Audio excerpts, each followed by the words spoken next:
Hi everybody, welcome back to my channel. My name is Selena. I like to call myself your holistic guide and GAPS guru. I like to talk about food, nutrition, emotions, and creating a healthy home and lifestyle inside and out. Today I'm going to be talking to you about enemas. Enemas have been one of the biggest, most healing parts of the last couple years where I've been on the GAPS protocol and working on healing certain symptoms and chronic issues. Enemas were a game changer for me. And the reason is that enemas do a crazy thing where they basically clean out your colon. You know, we talk a lot about like cleaning your teeth all the time. That's a very regular part of your day, but nobody really talks about cleaning out the other end. There can be so much compacted fecal matter over years that gets basically like glued and stuck onto the inside of your intestines, and all of that is just toxins that end up getting reabsorbed into your bloodstream. Your body worked so hard to get rid of it, and now it's just sitting there in your gut. Enemas will basically just kind of clear that compacted fecal matter. It can clear out parasites, all this pathogenic bacteria that your body's trying to get rid of. It will clear it out, and oftentimes people end up feeling a lot better and their symptoms go away slowly because they're not having that stream of toxicity from their gut. So enemas are a great way to detox. They were a very popular method of detoxing in ancient times. People used enemas all the time, and they're honestly used in a lot of other countries around the world. In the United States, we think stuff like this is really disgusting, but I'm here to tell you that it's just as impactful as it was thousands of years ago when people were using it, and it's honestly one of the biggest healing agents that I've found for me in my healing process. So I'm going to explain to you in this video how to do an enema, why I do enemas, and all the details as to what you need to buy. I'm going to link all of that in the description box below so that you know exactly the kind of products that are the safest and the cleanest. I'm also going to give you a little bit of a tip at the end when it comes to managing detox reactions and how to make an enema more or less detoxing for your body. So stay tuned for that. But let's jump in.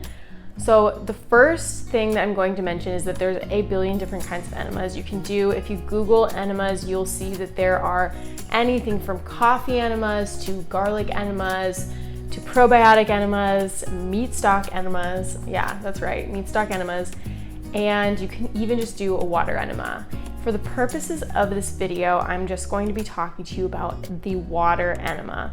This is the least disturbing kind of enema that I've found. It's usually the one that just purely supports your detox. They have different benefits, like say coffee enemas can be a little bit strong, detoxing your liver on like a much deeper level. So water enemas are a nice, safe way to start introducing enemas.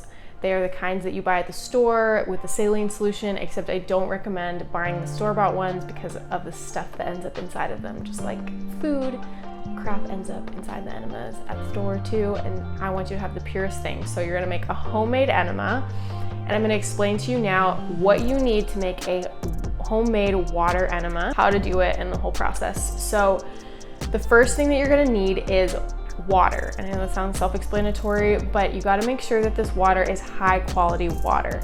You're not just getting tap water, and you really wanna make sure that whatever purified water source that you use is boiled before you use it in an enema. This just ensures that if there's any kind of pathogenic bacteria, residual or remaining, that you don't get exposed to it, because your colon is a very sensitive area and it absorbs things easily. So you want to make sure that the water is very pure. I use a Berkey with a fluoride filter because it's not good to reintroduce fluoride, not good to reintroduce chemicals into your colon.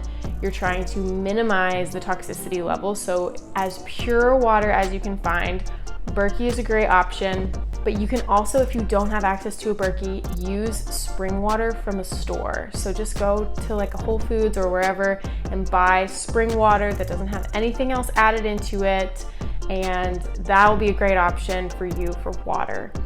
Now, the next thing you're gonna need is baking soda, and Dr. Natasha talks about these different recipes when it comes to enemas, but she likes to have baking soda and salt. And so for both of these things, you're going to need a high quality version. You can't just get the baking soda from a store. A lot of it has been known to have trace levels of aluminum in it, and you don't want to be adding that toxic levels of metals to your body as well when we're trying to detox from those. So you're gonna get aluminum-free baking soda. Again, I will link that in the description. And then you're gonna also get salt, some high quality mineral salt. I like to use Celtic sea salt. The salt just adds minerals back into the water, and the baking soda creates an environment that is inhospitable to pathogenic microbes and instigates them to kind of get out of there. The last things you're gonna need is obviously an enema kit. You can buy these online. There are stainless steel, silicone versions. I like the silicone so that I can kind of see where the water level is at. And silicone and stainless steel are really good non-toxic options. So making sure that you're not choosing a plastic enema kit that you're gonna put warm water in. I would prefer to stay away from plastic and definitely tend towards these lesser toxic versions, which again, I'm gonna link in the description. The last thing you're gonna need is hydrogen peroxide, and that is to clean the kit in the end. And I will explain and show how to do that. But hydrogen peroxide is a good non-toxic cleaner. I don't use soap on the whole thing. I don't want the soap coating it. I don't want any fragrance in it. I use purely hydrogen peroxide after I rinse through it with water, and I'll show you how to do that later. Okay, so once you've had your supplies, you are going to start the process, and that is to first, like I said, boil your water. So whatever water you find, whether it's Berkey water with a fluoride filter or it's spring water from a store, you're still going to boil it. Once it's been brought to a boil, you are gonna add your elements into it. So that's the baking soda and the salt, and give it a nice stir, and then you're just going to wait till it comes to a good temperature. So you're waiting till basically it comes to body temperature where your pinky can go in it and swirl around for 10 seconds and you don't feel burned. Because if your pinky doesn't feel burned, your colon's not gonna feel burned. And you guys, the only times that enemas have become problematic is when people have put like boiling hot water up their bum. So this is really the only safety concern. Make sure that it's a good temperature, you're not too hot, and you'll be good. So once you have let the water cool, maybe while you're letting it cool, you're gonna assemble your enema kit. So just follow the instructions on your particular kit. It's all gonna look different, but you're gonna put the kit together, and the kit's gonna need to be a little bit higher than wherever you're gonna be lying down. So that helps gravity to kind of, move the water through. And so you're gonna hook it. I like to hook it on like either a shower curtain rod or just a hook in a bathroom. You can hang it on doorknobs, things like that. But make sure it's higher, it's elevated, and you're gonna kind of create your little space. So get a towel, maybe get a pillow, whatever feels comfortable, make yourself at home, because it's kind of it's an interesting process and you wanna feel comfortable. So putting a towel down right below where you've hung up the enema kit is gonna be a good idea. You're also going to need any kind of oil. So coconut oil, or olive oil, or honestly any kind of high quality fat. You're gonna use that to lubricate the nozzle of the enema kit. That's just so that it doesn't cause any friction down there when you're putting it into your, I don't know how to say this, but when you're putting it into your butthole. Next, once the water has cooled down, like I said, waiting till it fully cools, you're going to pour the water with the baking soda and salt solution into the enema kit. And you're gonna make sure that there's no bubbles that kind of are taking up space in the tube area. So you're gonna release some water, release the valve so that the water can come out, make sure all the bubbles are out, and you'll kind of see as you look up the nozzle and all the way up the tube that should be no pockets of air. You're gonna try to get rid of all the air. You don't want air going inside of you, so just let the water go through until there's no air bubbles. And then you're going to lie down and just insert the nozzle into your bumhole and release the valve. So you're gonna release the valve. Once you've released the valve, water is gonna start flowing into you, and you're going to want to just kind of monitor the speed that goes at, because sometimes it can give you the urge to go if you go too fast. So monitor that speed. And then as you're getting the enema into you, if you feel the urge to go, especially if this is one of your first enemas, I would just say pause and release if you need to. Eventually you will learn your body's signals to release or the signals to just kind of keep going and press through it. But in the beginning, I like to just say, if you need to release the enema, sit down on the toilet, release. But if you can hold it, the idea would be to get as much of the enema into you, that is a quart of water, and being able to hold it for 10 to 15 minutes. And so I like to cap it at 15 minutes. I know some people go beyond that, but I like to cap it at 15. And if you can hold it like for 15 minutes, that's going to allow a lot of that compacted fecal matter to soften, and then you're able to eliminate. So, and that's just sitting on the toilet and letting the water come back out. Once you are all finished with this process, you are going to want to clean the enema kit. And especially since this is, you've had a lot of contact with your poop, and you're gonna wanna make sure that this kit gets cleaned pretty well. So what I like to do is rinse water through the enema kit once, and then I will soap the nozzle.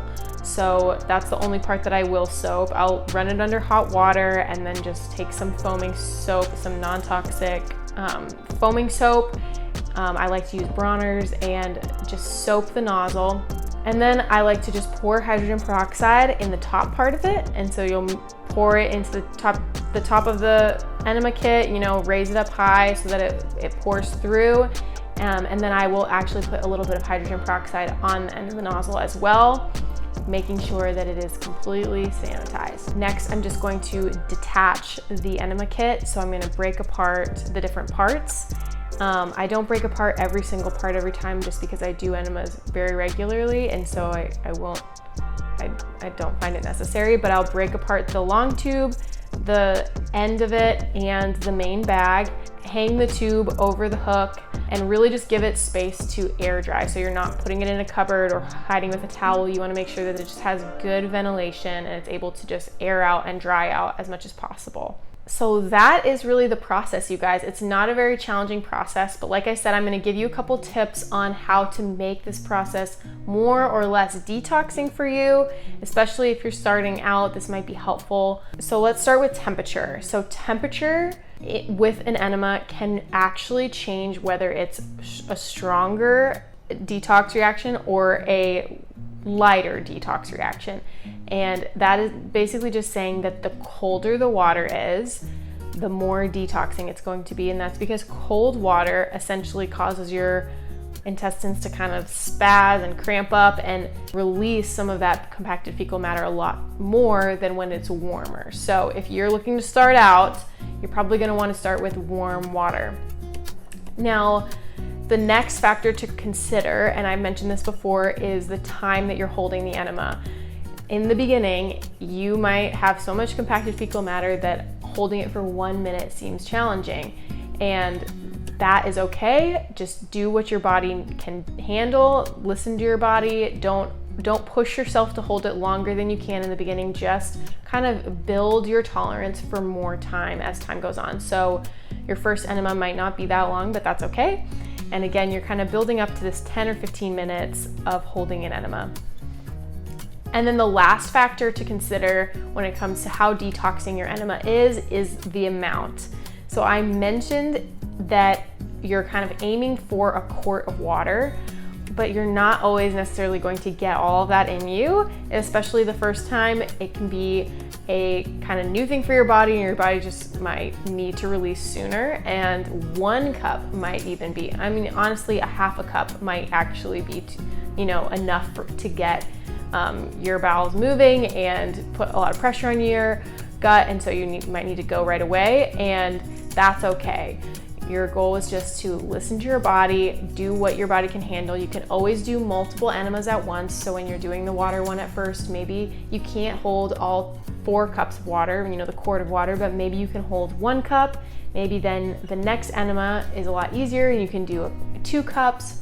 But ultimately, it's whatever your body can handle in that moment. You're not pushing yourself. and you're just letting yourself kind of go at your own pace. Enemas have been a huge help for me when it comes to headaches. Honestly, I would get headaches and realize that so much of it was probably just the toxicity in my body, in my gut, honestly, and doing enemas to cleanse my colon really helped. I know a lot of people who have seen benefits when it comes to neurological symptoms. I've seen some of those, as well as just being a really good natural constipation aid, especially when your body is detoxing, and sometimes your body goes through detox reactions that cause a little bit of constipation. And this can be a really good natural way to keep things moving while you're detoxing and introducing all these healthy, nourishing things to your lifestyle. So if this video is helpful at all, please like and subscribe. I make new videos like this every week, and it is my passion to walk alongside people as they heal and grow. It inspires me and hopefully brings encouragement to you. Thanks for watching.